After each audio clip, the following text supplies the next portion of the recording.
Bueno, seguimos con nuestra guía de lectura de Ser y Tiempo y finalmente vamos por el tercer prejuicio, ¿no? El tercer prejuicio, que es el prejuicio acerca de lo obvio.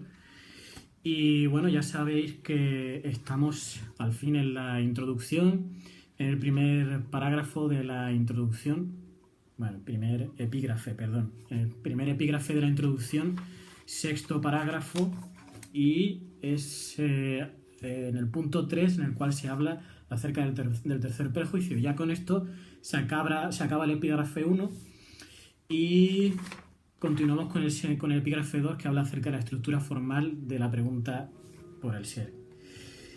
Bien, voy a leerlo para que lo tengamos un poco fresco. Bueno, estamos aquí, justo aquí. Ahí se ve. 3. Bien. Dice, el ser es un concepto evidente por sí mismo. En todo conocimiento, en todo enunciado, en todo comportamiento respecto de un ente, en todo comportarse respecto de sí mismo, se hace uso del ser. Y esta expresión resulta comprensible sin más. Cualquiera comprende. El cielo es azul, soy feliz y otras cosas semejantes. Sin embargo, esta comprensibilidad de término medio no hace más que demostrar una incomprensibilidad. Esta incomprensibilidad pone de manifiesto que en todo comportarse y habérselas respecto del ente en cuanto ente subyace a priori un enigma. El hecho de que ya siempre vivamos en una comprensión del ser y que al mismo tiempo el sentido del ser esté envuelto en oscuridad demuestra la principal necesidad de repetir la pregunta por el sentido del ser. Otra justificación más de por qué debe repetirse la pregunta por el sentido del ser en esta analítica existenciaria del ser ahí. La apelación de lo obvio en el ámbito de los conceptos fundamentales y sobre todo con respecto al concepto de ser es un dudoso procedimiento. Si es verdad que lo obvio y solo lo obvio, los secretos juicios de la razón común, que diría Kant, debe continuar siendo el tema expreso de la analítica, el quehacer de los filósofos. La consideración de los prejuicios nos ha hecho ver que no solo falta la respuesta a la pregunta por el ser, esto ya como colofón, ¿no?, del resto de los prejuicios, sino que incluso la pregunta misma es oscura y carece de dirección.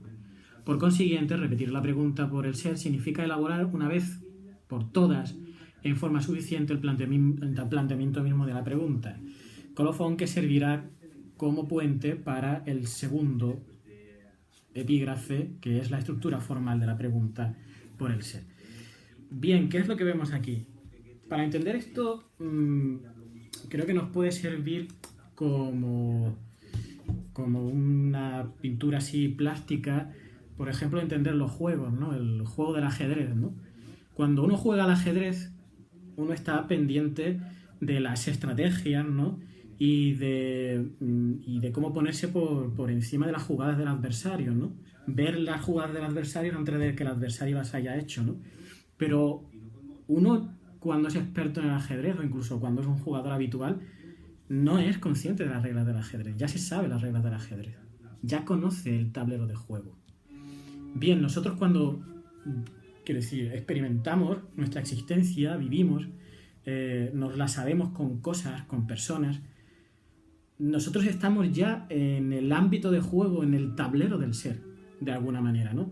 Quiero decir, el ser transite en nuestra propia existencia, nuestra manera de relacionarnos con el mundo, de habernosla con el mundo, ¿no? Por lo tanto, tenemos una comprensión media de lo que el ser es. Quiero decir, en ese sentido, es lo obvio, ¿de acuerdo? Es lo obvio el lienzo blanco en una pintura. Es lo obvio. Que si la pintura está ahí, la pintura está allá. Goya, ¿no? Cronos devorando a sus hijos, Saturno devorando a sus hijos, ¿no? Pero Saturno devorando a sus hijos está sobre una superficie plana, ¿no? No sobre una superficie plana, no sé si es tela, no sé si es retablo, no sé exactamente si viene de las pinturas negras, no lo recuerdo ahora mismo, ¿no? Pero está sobre una superficie plana y está sobre un soporte. El soporte ya es obvio. No estamos pensando el soporte, sin embargo el soporte está implícito. ¿De acuerdo? Pues esto es lo que quiere decir Heidegger aquí con la obviedad, ¿no? Y bueno, la apelación a Kant, a la cita de Kant que acabamos de ver, ¿no? Los secretos juicios de la razón, ¿no? Viene a poner en tela de juicio el hecho de que ya se tomen cosas por tan obvias que no sea necesario explicitar su sentido, como es lo que cree que Heidegger ha ocurrido, lo que piensa Heidegger desde el mundo helenístico hasta ahora, ¿no? Por supuesto, haciendo un gran paréntesis enorme en el mundo medieval, cuando evidentemente uno de los grandes problemas del mundo medieval es el ser, ¿no? Pero el ser pensado desde el punto de vista del ente supremo, ¿no? De Dios, ¿no? Es como si hubiésemos cogido la metafísica de Aristóteles y nos hubiese interesado solamente todo lo que es su ontología, pero su ontología expuesta a la luz de la teología, ¿no? La búsqueda del ente supremo, ¿no? Bien, bueno, pues esto Heidegger no lo tiene en cuenta porque el mundo latino pues no le mola.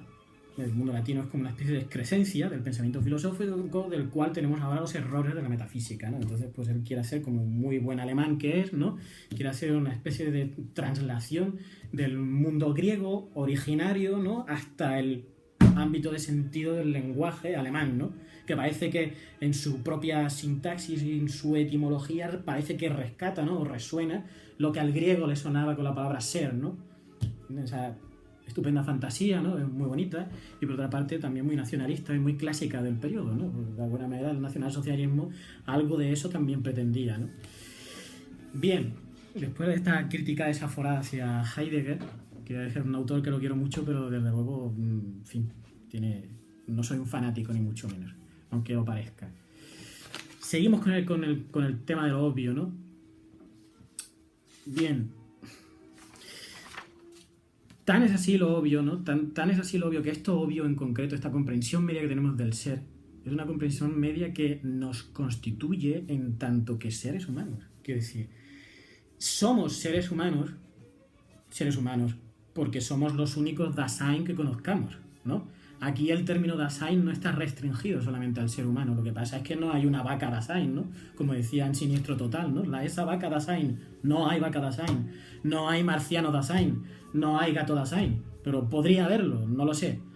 Pero de alguna manera el concepto Dasein, el concepto Serai, el concepto de ese ente el cual se interroga acerca de la pregunta por el ser, o sea, que elevar su ser en ello, ¿no? Eso, precisamente, no tiene por qué ser del todo humano. Podría darse en otras estructuras. Pero bueno, independientemente de eso, es lo que nos constituye, de alguna manera, esa comprensión media del ser, ¿no? Esa obviedad acerca del ser, en el cual estamos inevitablemente siempre, ¿no? En ese tablero de juego, ¿no? Como decía Wittgenstein, ¿no? Las normas del juego del lenguaje, ¿no? Las normas del juego del lenguaje, lo implícito, ¿no? Del lenguaje por el cual pragmáticamente nos movemos en el sentido, en diferentes sentidos, ¿no? Están ahí, ¿no? Están ahí y convivimos con ellas, ¿no? Y bueno,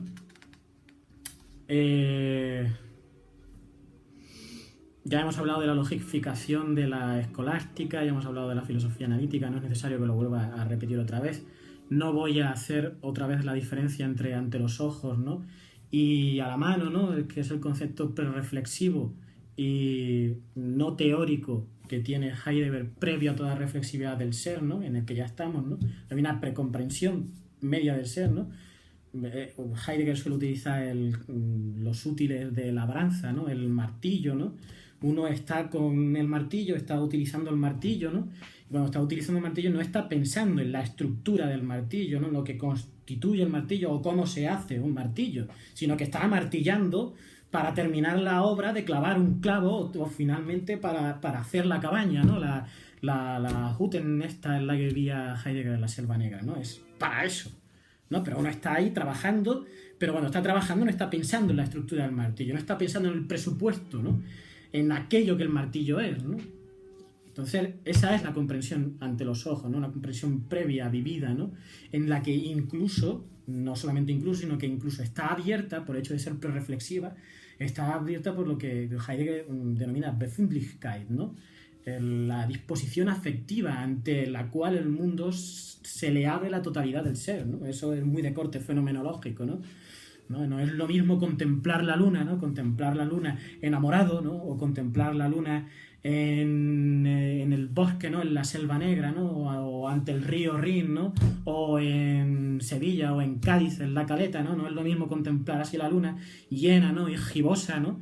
Que estar en la luna, ser Louis Armstrong y haber pisado la luna, ¿no? Y estar ahí con todo aparato técnico, ¿no? Y medir la luna, ¿no? Y coger piedrecitas de la luna magnéticas, ¿no? Y cosas así, ¿entendéis, no? Que sí, eso lo otro ya se acerca más a una posición teórica, pero no una posición previa y reflexiva. Bueno, y después de esto lo vamos a dejar y el siguiente vídeo será el epígrafe segundo, que es acerca de la estructura de la pregunta por el ser. Buenas noches.